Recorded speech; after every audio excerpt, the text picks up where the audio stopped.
जयंत राय sir ने बताया था कि आज से हमारी इतिहास की क्लासें कंटिन्यू हो जाएगी, तो उसी क्रम में मैं आपके सामने अपने राजस्थान इतिहास की पहली क्लास लेके हाजिर हूं। देखिए भाई, राजस्थान वीरों की भूमि रहा है। यहां के पुरुष ही नहीं अपितु यहां की महिलाएं भी वीर पैदा होती हैं, जिन्हें वीरांगनाएं माना जाता है। और राजस्थान इतिहास से संबंधित एक बहुत प्राचीन लोकोक्ति है कि ना केसर निपजे अठे ना हीरा निपजंत, धड़कटिया खदसामणा इह धरती उपजंत। कि भाई राजपूताना इस राजस्थानी धरती पर ना तो केसर पैदा होती है और ना ही हीरे की कोई खदानें हैं, लेकिन ये वीर प्रसूता भूमि कैसे वीर पुत्रों को जन्म देती है, जिनके धड़ कटने के बाद भी क्या सिर कटने के बाद भी धड़ लड़ते रहते हैं। तो बिल्कुल ऐसी वीर भूमि है हमारी। और राष्ट्र कवि रामधारी सिंह दिनकर ने राजस्थानी भूमि के लिए एक बार कहा था कि मैं जब भी राजस्थान आता हूं तो मुझे इस बात का डर लगता है, पैर रखने में भी डर लगता है कि कहीं मेरे पैर के नीचे किसी सती महिला की कोई राख तो नहीं, किसी वीर पुरुष जो वीर गति को प्राप्त हुआ उसका कोई स्मारक तो नहीं। तो बिल्कुल यहां पर ऐसे उदाहरण देखने को मिलते हैं। यहां की ऐसी वीर नारियां हुई है जिन्होंने अपनी इज्जत आबरू की रक्षा के लिए जलती अग्नि में जोहर किया है। यहाँ के वीर रणबांकुरे ऐसे हुए हैं जिन्होंने प्रसन्न होकर असंख्य मुगलों की सेना के सामने भी घुटने नहीं टेके, जीवन भर मातृभूमि की रक्षा के लिए वो लड़ते रहे। तो ऐसी वीर भूमि है हमारी राजपूतानी या राजस्थानी। क्लियर? अब देखिए भाई, राजस्थान इतिहास पढ़ने से पहले राजस्थान इतिहास की कुछ बातों को जानना आवश्यक है। आपको पता है कि इतिहास 3 स्ट्रीम में पढ़ा जाता है। पहला जो टॉपिक होता है उसे कहा जाता है प्राचीन इतिहास। दूसरी जो स्ट्रीम है वो क्या कहलाती है? मध्यकालीन इतिहास। और तीसरी जो स्ट्रीम है वो क्या कहलाती है? आधुनिक इतिहास। देखिए भाई, प्राचीन इतिहास एनिशिएंट हिस्ट्री, मध्यकालीन इतिहास मिडाइवल हिस्ट्री और आधुनिक इतिहास मॉडर्न हिस्ट्री। 3 भागों में हमने राजस्थान इतिहास को बांट दिया है। और इन्हीं 3 भागों के क्रमानुसार हम इतिहास विषय का अध्ययन आपके सामने करेंगे, साथ में मिलकर करेंगे। मैं आपको बता दूं कि इतिहास बड़ा रोचक विषय है, इसमें जितनी रुचि लोगे आपके लिए फायदा है। क्यों? क्योंकि एक बार अगर आपके सामने क्रम बन गया ना इतिहास का, तो उसे कोई भी नहीं ला सकता है। तो बस इसी क्रम को ध्यान में रखते हुए हमें पढ़ना है। अगर हम ऊट पटांग तरीके से इतिहास विषय का अध्ययन करेंगे, जैसे पहले कोई दूसरा टॉपिक पढ़ लेते हैं, तो बिल्कुल गलत है। वो सही क्या है? इतिहास को क्रम से पढ़ा जाए, मतलब सन संवत वाइज पढ़ा जाए उसे। क्लियर? तभी इतिहास हमें याद रहेगा, तभी हमारे सामने उसके मैकेनिक्स बन पाएंगे, क्रम बन पाएंगे, रिश्ते बन पाएंगे, रिलेशंस बन पाएंगे। क्लियर? अब आज सबसे पहले हम देखते हैं कि इतिहास विषय में हमारे टॉपिक्स क्या क्या हैं। जो हमारा कोई देखिए भाई, यहां पर इतिहास विषय जो है वो ऐसे नहीं है कि किसी एक परीक्षा विशेष के लिए है। राजस्थान राज्य की कोई भी परीक्षा हो, चाहे से वो 4th ग्रेड चपरासी की हो, चौकीदार की हो, या फिर राजस्थान की सबसे उच्च परीक्षा राजस्थान प्रशासनिक सेवा की परीक्षा हो, सभी में राजस्थान इतिहास से प्रश्न पूछे जाते हैं। ये बात आप सबको पता है। और राजस्थान इतिहास विषय का कितना वेटेज है आप सब जानते हो, चाहे से बीएसटीसी हो, पीटीईटी हो, आपके लिए सबके लिए महत्वपूर्ण विषय है। तो अगर आपको लगता है कि कोई आपके साथ बीएसटीसी या पीटीईटी का भी एग्जाम की तैयारी कर रहा है, तो आप उनको भी बताना कि वो अपना यूट्यूब चैनल सब्सक्राइब करें और उसके आगे भी शेयर करें, लाइक करें, कमेंट करें। यार आप सबके लिए तो है ना ये प्लेटफॉर्म। भाई मुझे अकेले को थोड़ी पढ़ना है, मैं तो केवल पढ़ाना चाहता हूं आप लोगों को। अगर आपको पढ़ना है तो हमारी टीम से आप लीजिए ना, हम दे रहे हैं तो आप लीजिए। क्लियर? तो देखिए, अब राजस्थान इतिहास पर अगर चर्चा करें तो सबसे पहले इतिहास की जानकारी के स्रोत। पहला टॉपिक क्या आता है हमें?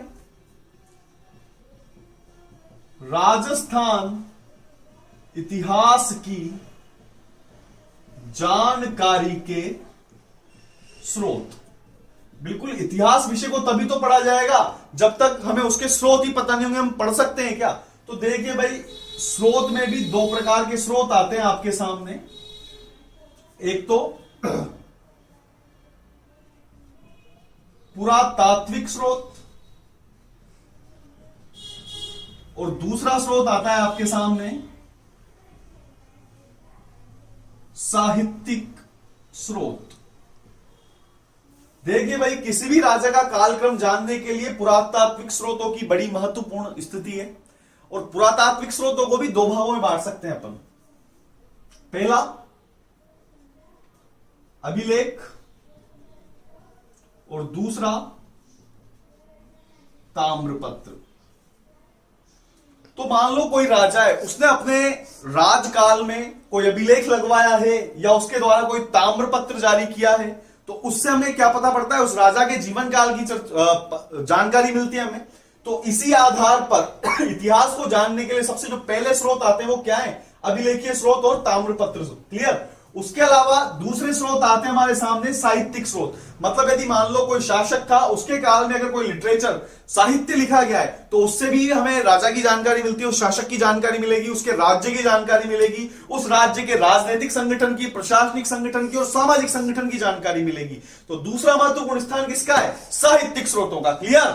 अब देखिए, आपके राजस्थान इतिहास से जो पहला प्रश्न बनेगा ना, वो बिल्कुल इसी टॉपिक से बनेगा आपके सामने। कई सारे अभिलेख और पूरे साहित्यिक ग्रंथों पे हमें चर्चा करनी है। साहित्यिक ग्रंथों को भी हमने यहां पर हम अलग अलग तरीके से पढ़ेंगे।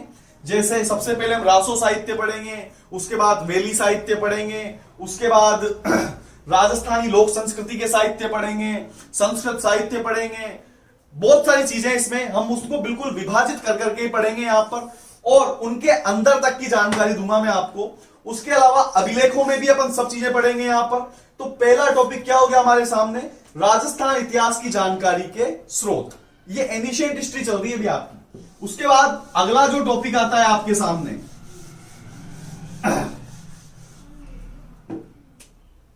दूसरा जो टॉपिक आएगा आपके सामने वो आएगा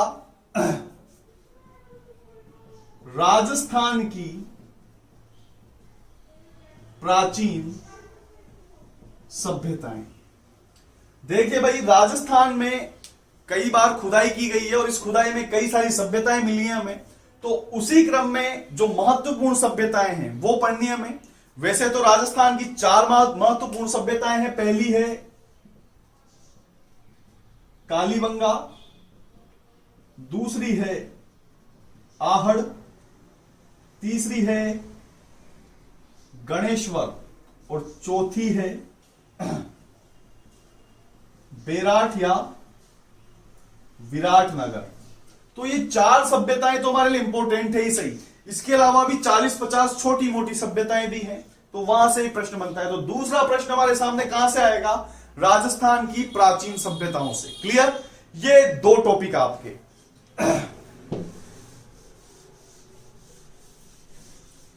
उसके बाद हम मध्यकाल पर चलेंगे, मिडाइवल हिस्ट्री पर। और मिडाइवल हिस्ट्री में, मिडाइवल हिस्ट्री या मध्यकाल को किस नाम से भी जाना जाता है, राजपूत काल के नाम से भी जाना जाता है। अब सीधी सी बात है कि राजपूत काल है, इस स्थान को राजस्थान कहते हैं, इसका प्राचीन नाम राजपूताना मिलता है। आप सबको पता है, मैं इस पे चर्चा भी नहीं करूंगा कि भाई राजस्थान कर्नल जेम्स टोड ने नाम दिया, उसके पहले तक इसको राजपूताना कहते थे, चारणभाटों ने इसे क्या कहा, रायथान या रजवाड़ा कहा। तो ये सब बावड़ी बातें, यहां से क्वेश्चन बनता भी नहीं है। मैं केवल उसी जगह क्लिक करूंगा आपको जहां से प्रश्न बनने की प्रबल संभावनाएं हैं। क्लियर। बेसिक कॉन्सेप्ट आपके सारे क्लियर होंगे, उसकी निश्चिंत रहिएगा। आप बिल्कुल नीचे से ऊपर ही चलेंगे, ऊपर से नीचे नहीं आएंगे, इस बात के लिए आप कंफर्म रहिए। क्लियर। अब देखिए, राजपूत काल में राजपूतों के बारे में अध्ययन करना है, तो सबसे पहली बात यहां पर यही आती है हमारे सामने कि राजपूत आए कहां से थे। तो हमारा जो पहला टॉपिक आएगा इसमें वो क्या रहेगा, राजपूतों की उत्पत्ति के सिद्धांत। अब देखिए भाई, राजपूतों की उत्पत्ति के कई सारे विद्वानों ने अलग अलग सिद्धांत दिए, तो हमें उन सब सिद्धांतों का अध्ययन करना है। आपको यह भी पता है कि यहां से प्रश्न 100% बनता है। तो तीसरा प्रश्न आपका कहां से हो गया, राजपूतों की उत्पत्ति से। उसके बाद इसी राजपूत काल में जो अगला टॉपिक आता है वो आता है आपके महत्वपूर्ण राजवंश। महत्वपूर्ण राजवंश अगला टॉपिक आता है आपके महत्वपूर्ण राजवंश। तो इनमें जो आपके मेन राजवंश है उनके बारे में जानकारी लेंगे अपन। जैसे पहला राजवंश आता है आपका गुर्जर प्रतिहार राजवंश। उसके बाद अगला टॉपिक आता है आपका चौहान राजवंश। अब चौहानों की भी 3 शाखाएं थी आपकी। पहली कौन सी? अजमेर, जिसे सांभर की शाखा भी कहा जाता था और दिल्ली की शाखा भी कहा जाता था। तो पहली शाखा तो कौन सी होगी? अजमेर, सांभर या दिल्ली की शाखा चौहानों वाली। दूसरी रणथंभौर शाखा, और तीसरी शाखा आ जाएगी आपकी जालोर की शाखा। तो चौहानों की इन तीनों शाखाओं के बारे में अध्ययन करना है हमें। उसके बाद अगला वंश आएगा आपके सामने मेवाड़। मेवाड़ का गुहिल, सिसोदिया राजवंश। उसके बाद अगला टॉपिक आएगा आपका मारवाड़ का राठौड़ राजवंश। इसमें भी दोनों शाखाओं का अध्ययन करना है। पहली कौन सी? जोधपुर, और दूसरी कौन सी? बीकानेर। और लास्ट राजवंश आएगा आपका इंपॉर्टेंट कछवाहा राजवंश। ये आपके महत्वपूर्ण राजवंश हैं जहां से आपके 2 या 3 प्रश्न बनने की प्रायिकता है। मतलब 2 या 3 प्रश्न तो बनेंगे इसे, जिसमें से 100% गुर्जर प्रतिहार से एक प्रश्न 100% पूछा जाएगा, मेवाड़ के गुहिल से पूछा जाता है, और इन तीनों से 1 या 2 प्रश्न निकल सकते हैं। तो लगभग 3-4 प्रश्न यहां से राजवंशों से आपके सामने पड़ जाएंगे। क्लियर? अब देखिए भाई, आपको एक बात बता देता हूं कि इन राजवंशों को हम जो पढ़ेंगे वो मुगलों के समांतर पढ़ेंगे अपन। कि जैसे चौहान राजवंश पढ़ रहे हैं तो सामने दिल्ली में कौन सा मुगल बैठा हुआ है या कौन सा मुस्लिम शासक बैठा हुआ है। मेवाड़ भी पढ़ेंगे तो मेवाड़ भी इसी क्रम में पढ़ेंगे अपन कि दिल्ली में कौन सा बैठा हुआ है, क्योंकि वहां पर जो आपके टॉपिक लगता है ना राजस्थान इतिहास का, वो किस प्रकार से लगता है? मुगल राजपूत संबंधों को ध्यान में रखते हुए। तो बिल्कुल हम इसी प्रकार से अध्ययन करेंगे राजस्थान इतिहास का, मुगल राजपूत संबंधों के आधार पर। क्लियर? तो ये आपके महत्वपूर्ण राजवंश हो गए। उसके बाद देखिए आप मॉडर्न हिस्ट्री की तरफ बढ़ते हैं हम। तो मॉडर्न हिस्ट्री में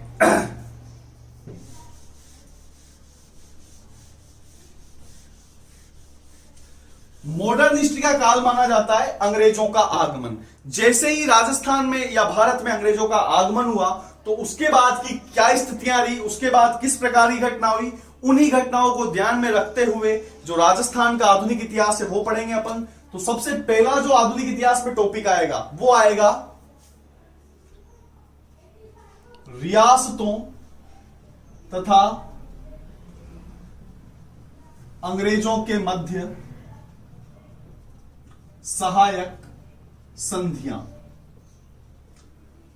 भाई, राजपूत रियासत और अंग्रेजों के मध्य जो सहायक संधियां हुई थी, यहां से भी एक प्रश्न पूछा जाता है आपके। तो ये अगला टॉपिक है हमारा मॉडर्न हिस्ट्री में। उसके बाद आप सबको पता है एक बहुत इंपॉर्टेंट घटना हुई है जिसका जिक्र किए बिना इतिहास की कल्पना ही अधूरी है। 1857 का स्वतंत्रता संग्राम। 1857 का स्वतंत्रता संग्राम, यहां से एक प्रश्न बनेगा। यह भी मॉडर्न हिस्ट्री का टॉपिक है राजस्थान के दृष्टिकोण से। इसके बाद अगला टॉपिक आता है राजस्थान के प्रमुख किसान आंदोलन। भाई, किसानों के द्वारा जो आंदोलन किए गए वो क्या कहलाए? किसान आंदोलन। तो अगला टॉपिक हमारे सामने कौन सा आ गया? किसान आंदोलन। उसके पश्चात फिर आता है आपके जनजातीय आंदोलन। जो पिछड़ी जनजातियों द्वारा आंदोलन किया गया वो क्या कहलाया? जनजातीय आंदोलन। इसमें हमें मीणा और भील जाति के आंदोलनों के बारे में चर्चा करनी है। और इसके बाद राजस्थान में लोकतंत्र का बिगुल बज चुका था, तो उसके तहत एक आंदोलन चलाया गया था जिसका नाम क्या दिया गया था? प्रजामंडल आंदोलन। तो अगला जो टॉपिक आता है हमारे सामने वो क्या है? प्रजामंडल आंदोलन। और इस प्रजामंडल आंदोलन की समाप्ति होते होते भारत आजाद हो चुका था और भारत में लोकतंत्र की स्थापना हो चुकी थी, परंतु अभी भी राजस्थान का एकीकरण नहीं हुआ था। तो राजस्थान इतिहास का जो सबसे लास्ट टॉपिक आएगा वो क्या कहलाएगा आपका? राजस्थान का एकीकरण। तो इस प्रकार ये संपूर्ण राजस्थान इतिहास को मैंने आपके सामने काल क्रम से जमा दिया है। हम इसी प्रकार अध्ययन करेंगे और इसी प्रकार एक एक क्रम वाइज क्रम आगे बढ़ेंगे। तो ये हमारी परिचय क्लास है। कल से हम राजस्थान शब्द पर चर्चा करेंगे। उसके पश्चात राजस्थान इतिहास को जानकारी के स्रोतों पर चर्चा करेंगे और कल से हम जानकारी के स्रोतों में अभिलेख शुरू करेंगे। तो धन्यवाद, अगली क्लास में मिलते हैं, तब तक के लिए धन्यवाद।